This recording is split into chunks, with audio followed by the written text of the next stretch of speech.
always keep the love in your heart. In everything that you do, galing hinuhugot mo sa pagmamahal. I guess, Mom, you're a stage mom. I am. The ultimate stage mom. Welcome to my vlog. Oh, may pa-vlog pa tayo, ha?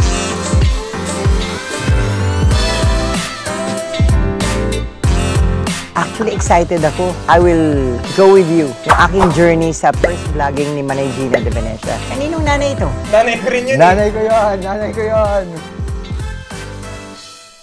Hi mga kabalayan! What's up, PD4? Today, we've got another exciting vlog for you guys.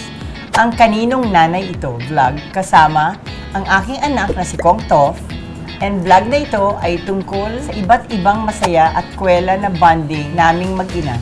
At ang share din natin ay ang secret ingredients ng stories of success na pwede ninyong kapulutan ng inspirasyon.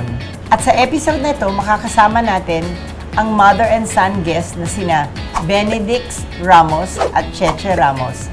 Sila yung mga proud kabalayan like us. Hello guys! Hello po, Mas Santos, si Agod, si kayo namin, PD4 at sa buong Pangasinan.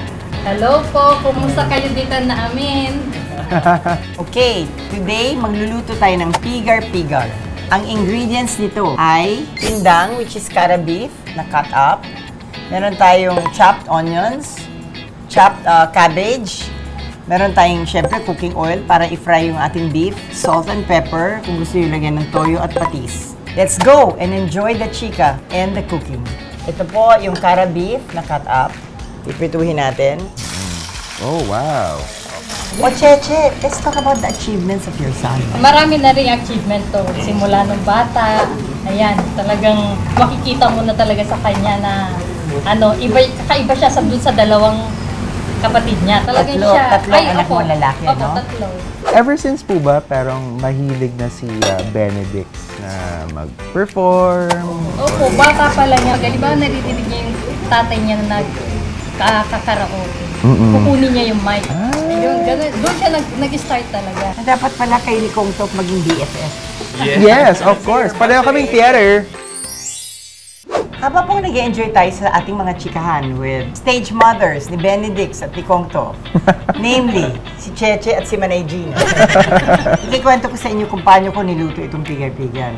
First, naglagay ako ng cooking oil, pinainit ko, and then nilagay ko yung cara beef, pindang, parang well done na, inalis ko, sinute ko yung chopped onions and chopped cabbage. And then sinoli ko yung fried pindang and salt and pepper. Tapos minix-mix together and ilalagay ko na ngayon sa lalagyan dahil luto na siya. Ready to eat! Yay! Bago natin tikman ang ating Coke Pigar-Pigar, game muna tayo ng konti. Tawagin natin itong Kaninong Nanay Ito game. For the mechanics of this game, simple lang. Magtatanong ako, kaninong nanay ito? At itataas lang ninyo ang placard na hawak nyo. Ito. Ito po, yan. Ang matatalo po ba dito, Manay, hindi kakain ng pigar-pigar nyo? Hindi, dodoblehin ko yung pigar-pigar. Kaninong nanay ito? Siya ay sobrang makulit na nanay.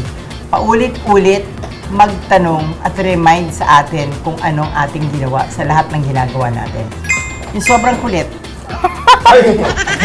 Nanay ko rin yun. Nanay ko yun! Nanay ko yun! Mga kailangan kong gawin, like nag-uutos, magwalis ka na ba? Nagwalis na ako, kakawalis ko lang. Pero itatanong niya kung nagwalis na ba ako. Nagwalis na nga ako. Ako naman, yes, sobrang kulit talaga ni Manay.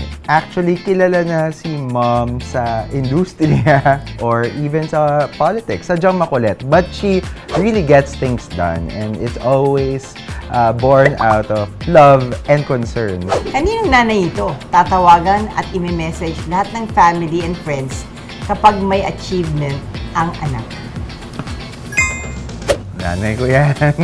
Siguro, talagang proud lang talaga si Mommy sa mga achievement ko. Kaya talagang naka-broadcast sa buong mundo, lalo na sa mga kaibigan ko mag-anak.